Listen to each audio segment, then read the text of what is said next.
शांति। आज 22 अगस्त 2021 की अव्यक्त मुरली रिवाइज है 7 मार्च 1988, जिसमें बाबा ने कहा भाग्यवान बच्चों के श्रेष्ठ भाग्य की लिस्ट। तो आज की मुरली में सुनेंगे कि हम भाग्यवान बच्चों की श्रेष्ठ भाग्य की लिस्ट क्या है। तो आज भाग्य विधाता बाप दादा अपने भाग्यवान बच्चों को देख रहे थे, जिसमें हर एक ब्राह्मण बच्चे का भाग्य दुनिया की साधारण आत्माओं से अति श्रेष्ठ है। जो दुनिया में हैं वो भी भगवान के बच्चे हैं, लेकिन हम सबका भाग्य उनसे कहीं ज्यादा है, कहीं अच्छा है, क्योंकि हम ब्राह्मण आत्माएं कोटों में कोई और कोई में भी कोई यहाँ आए हैं। और ये ब्राह्मण परिवार छोटा सा है, दुनिया में इतनी जनसंख्या, फिर भी हमारा ब्राह्मण परिवार इतना छोटा सा तो है ना। हमारे ऊपर स्वयं भगवान की नजरें।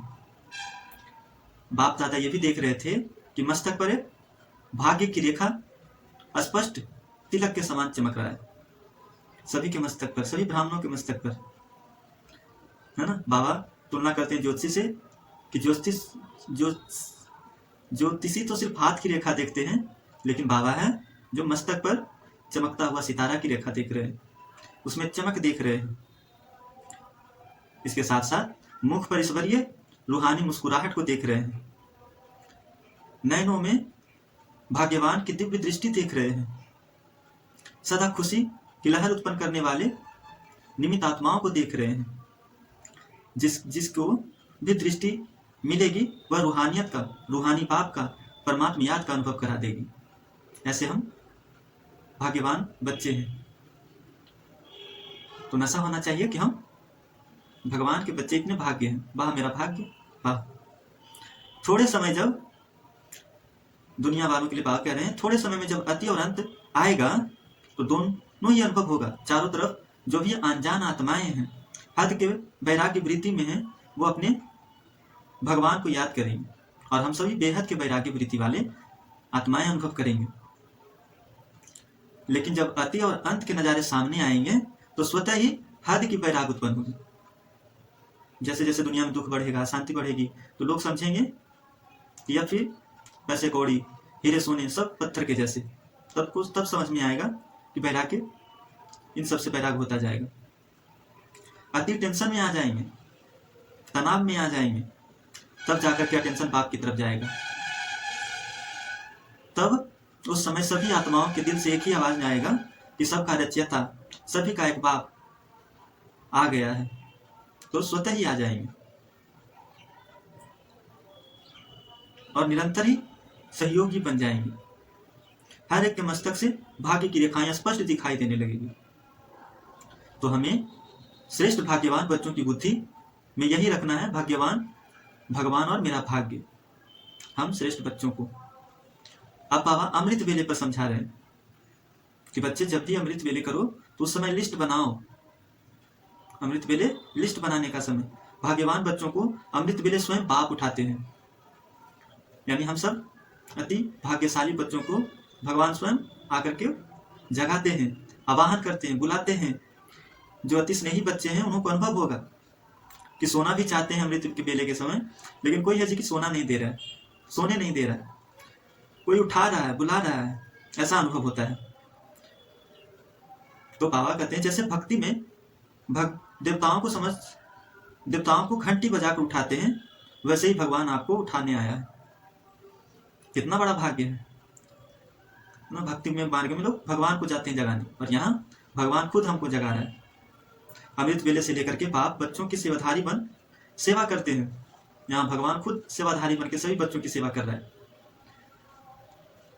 तो बाबा कहते हैं कितना बड़ा भाग्य है। साथ में बैठो, अमृत वेले उठते ही साथ में बैठना है, ये है ना। हम समझते हैं बाबा सबसे ऊपर है और हम नीचे हैं, लेकिन बाबा कहते हैं साथ में बैठो। क्यों बैठे? क्योंकि बाबा कहते हैं साथ में बैठोगे तो संग का रंग स्वतः ही लग जाएगा। इसलिए बाबा कहते हैं साथ में बैठो, मेरे साथ बैठो, तो बाप समान स्वतः बन जाएंगे। अभी सबको कहें, जैसे हम मधुबन जाते हैं तो कितनी खुशी रहती है, वहां योग भी नहीं लगाना पड़ता। तो बाबा नशा चढ़ाने के लिए बोलते हैं कि अगर अभी कह दिया जाए कि 15 दिन और रुकना है तो कितना नशा आ जाता है। अमृत वेले लिस्ट निकालनी है, क्योंकि हमारी दिनचर्या भगवान के साथ शुरू हो जाती है। दिन भर में जो भी करना है हम सब भगवान के साथ करते हैं।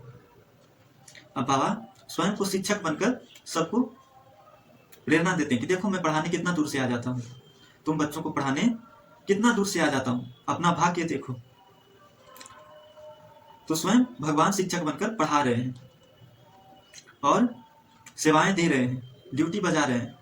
वो कभी सुस्ती नहीं करते, सेवाएं करते हुए कभी सुस्ती नहीं आता है बाबा को, लेकिन कभी सुस्ती नहीं करता, कभी बहाना नहीं करता कि आज सिर में दर्द है, आज रात्रि को सोए नहीं है। तो जैसे बाप अथक सेवाधारी है, वैसे बाप समान हम बच्चों को भी अथक सेवाधारी बनना है। तो अपनी दिनचर्या देखते रहनी है।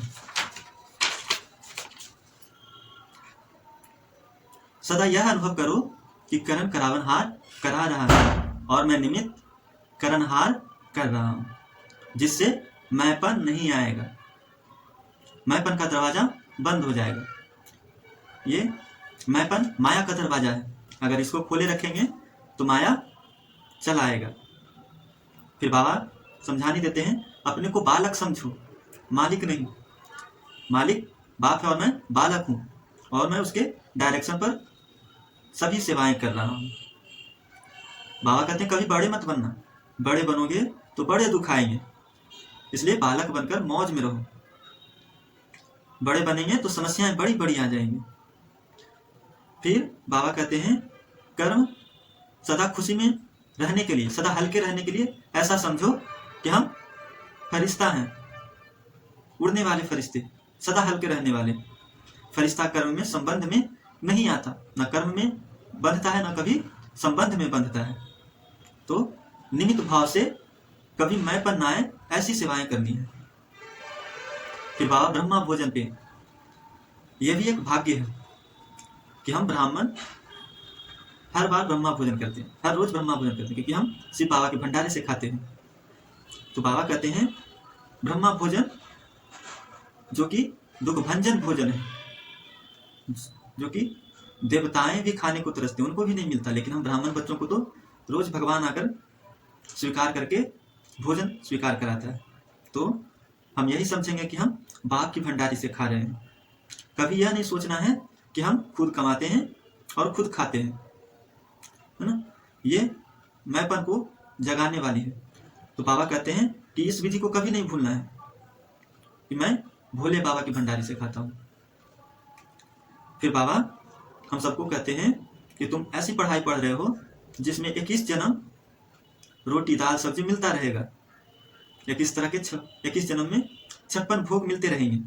यह जन्म भी इस जन्म में तो मिलेगा, दाल रोटी इस जन्म में तो मिलेगा, लेकिन अगले 21 जन्म मिलता ही रहेगा। इसलिए सदा यह स्मृति में रखो कि हम कितने भाग्यवान हैं जो हमें खुद भगवान आकर के पढ़ाते हैं, खिलाते हैं। तो सारी दिनचर्या सोचो, और सोचना कब है? अमृत वेले। फिर बाबा भाग्य की बात बताते हैं कि तुम्हें तो सुलाते भी हैं भगवान, वो भी लोरी सुना सुना करके। जब भी थकावट हो जाए तो यह समझो कि हम शिव बाबा के गोद में सो रहे हैं, जिससे थकावट मिट जाएगी। सोते समय आवाहन करना है, आ राम आ, तो आराम आ जाएगी। अकेले सोते हैं तो संकल्प चलते हैं, हम अकेले सोने जाएंगे तो संकल्प चलते हैं, जिससे नींद नहीं आएगा। अगर बाप के साथ याद में उसकी गोदी में सो जाएंगे तो नींद तुरंत आ जाएगा। तो बाबा कहते हैं मीठे बच्चे, प्यारे बच्चे, ये लोरी सुनते हुए सो जाओ, कि बाबा हमको मीठे बच्चे, प्यारे बच्चे कहकर सुला रहे हैं। तो यह स्मृति में रखना है कि हम सोने भी जाएं तो बाप के साथ सोएं। स्मृति में लाना अर्थात उसको रिवाइज करना, है ना। बाबा कहते हैं जैसे बिना नशे की चीज पीने से नशा नहीं होता है, उसी तरह बिना याद के बाप का नशा नहीं चढ़ेगा। तो इमर्ज करना है, स्मृति में लाना है। अभी यह बेहद का नशा है जिसे स्मृति में रखना है। श्रेष्ठ लकीर मस्तक पर चमक रही है और यह स्पष्ट दिखाई दे रही है। अच्छा, आज बाबा कह रहे हैं सदा भगवान और भाग्य ऐसे स्मृति स्वरूप समर्थ आत्माओं को सदा हर कर्म में करण हार बन कर्म करने वाली श्रेष्ठ आत्माओं को सदा अमृत बेले बाप के साथ ऊंचे स्थान ऊंची स्थिति पर स्थित रहने वाले भाग्यवान बच्चों को सदा अपने मस्तक पर श्रेष्ठ भाग्य की रेखाएं औरों को अनुभव कराने वाले विशेष ब्राह्मणों को बाप दादा का याद प्यार और नमस्ते। तो हम रूहानी बच्चों को, ऐसे रूहानी बाप दादा को जो हमें सदा भाग्यवान बनाते हैं, ऐसे बाप दादा को याद प्यार, गुड मॉर्निंग और नमस्ते नमस्ते नमस्ते। अब बाबा विदाई के समय दादी जानकी जी से सेवा पर जाने की छुट्टी ले रहे थे। तो दादी जानकी जी के बारे में कहते हैं कि महारथी जहाँ पांव रखते हैं वहाँ सेवा अपने आप हो जाती है। तो अपने आप को महारथी समझना है ताकि सेवाएं अपने आप हो जाए। वहाँ सेवा के बिना तो जहाँ जाते हैं वहाँ सेवा ही सेवा हो जाती है। तो बाबा कहते हैं अपने आप को महारथी समझो। अगर खाना भी खाते हैं, किसी को बुला के खिलाते हैं, हंसने से स्वीकार कराते हैं, तो यह भी सेवा है। उठते बैठते चलते सेवा ही सेवा है।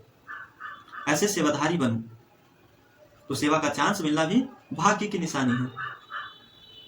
वरदान आज का, तमोगुनी वायुमंडल में अपनी एक रस अचल अडोल रखने वाले मास्टर सर्वशक्तिमान भव।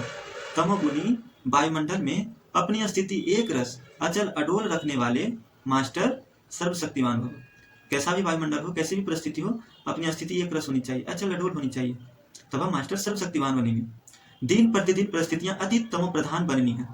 परिस्थितियां दिन प्रतिदिन तमो प्रधान ही बनती जाएगी। वायुमंडल और भी बिगड़ने वाला है।